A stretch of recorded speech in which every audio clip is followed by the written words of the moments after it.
Number 10, the Rocket Gunners. The stats are 25% armor, 110 health, and 42 to 63 damage. They can also fly in the air or be on the ground like normal barracks. Usually, it's best to leave them flying because of their low health and armor. However, what they lack in survivability, they make up in damage. 42 to 63 damage is an insane amount for a barrack.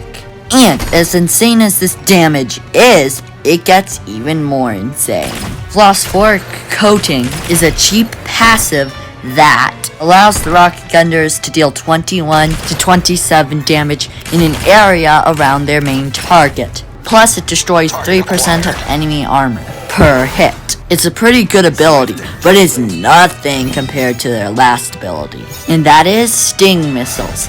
Every 12.8 seconds, the Rocket Gunners will fire out a missile that will instant kill a target whose health is below 900 health. It's cheaper and faster than most instant kills, and the health limit isn't such a big deal, because most enemies in Alliance that can be instant killed usually have below 900 health, although there are a few exceptions.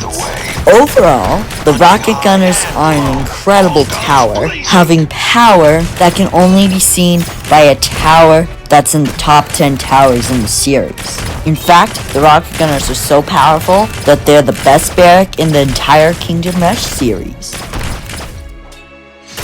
This is the way.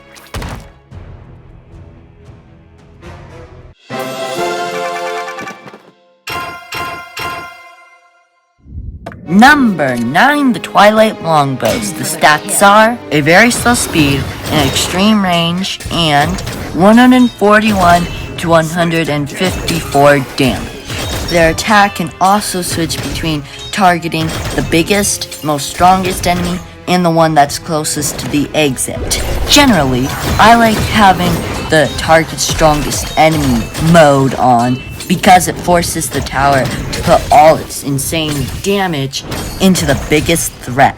And I do mean insane damage. 141 to 154 damage is insane, especially for an archer. And as insane as this damage is, it can be increased. Their first ability, Thrill the Hunt, adds 1 damage minimum to 2 damage maximum every time the tower kills an enemy.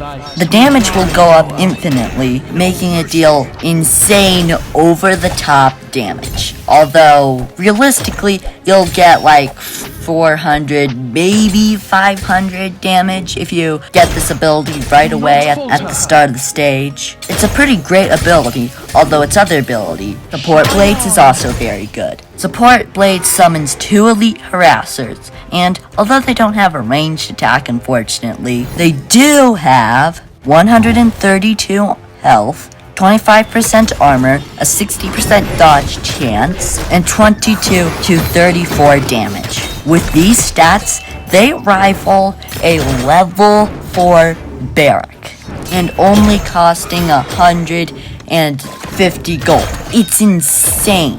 Plus, when you add it to the Twilight Longbows itself and Thrill the Hunt, and you got one of the best towers of all time. Number 8, the Tri-Cannon. The stats are 28 to 42 damage, a very slow speed, and a long range. Now, the Tri-Cannon shoots out 3 bombs at once, each dealing its attack damage. Altogether, these bombs will deal a whopping 84 to 126 damage. It's an insane amount of damage for a basic attack, but a decent amount of the time, the bombs will fall in separate directions from each other, dealing their normal attack damage. Anyway, the Tri-Cannon's first ability is Overheat.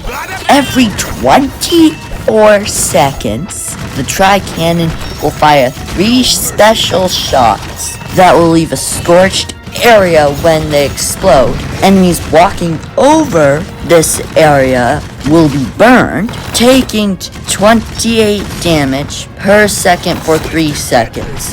The scorched earth area will last 5 seconds. I would say that it's a decent ability, but the cooldown is insane. 24 seconds is insanely long for an instant kill, let alone overheat. Plus, this ability disrupts the cooldown of the Tri-Cannon's other ability, and that ability is Bombardment. Man, is this ability powerful. Every 15 seconds, the Tri-Cannon shoots 22 bombs really fast, each bomb dealing 40 to 80 damage. It is a crazily powerful ability, far better than Overheat and a good number of other abilities across the series. It's the main reason that the Tri-Cannon is up this high. I would say that's the best artillery tower ever, but there's another tower that deserves that title. So, the Tri-Cannon will have to be pleased with being labeled second best artillery ever.